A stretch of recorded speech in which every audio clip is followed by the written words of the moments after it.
大家好，我是夏妈。酸梅汤好喝，配料是关键。我们自己在家配8种食材的汤料包，味道好喝又浓郁。第一种是乌梅，第二种是山楂，第三种是洛神花，也叫玫瑰钱，第四种是陈皮，第五种玫瑰花，第六种桑葚干，第七种甘草，第8种晒干的薄荷叶干。这8种配料除了乌梅是超市买的，其他的你都可以在中药房里面轻松的配到，而且经济又实惠。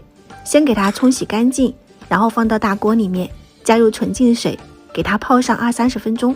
这里面一半是主料，一半是辅料。味道为主的就是乌梅、山楂、陈皮、甘草还有薄荷叶。颜色为主的就是洛神花、玫瑰花、桑葚干，这2种结合在一起就是味道浓郁，颜色好看。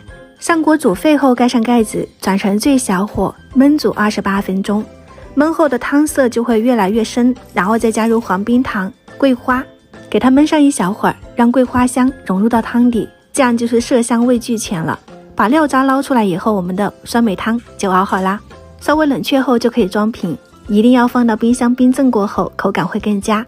出门带上1瓶，或者是饭前喝上1口，解腻又解渴。这个味道夏天可以拿去出汤了，酸酸甜甜。如果你也想喝，可以点赞收藏起来试一下。喜欢我的视频记得关注我哦，我是夏妈，我们下期再见。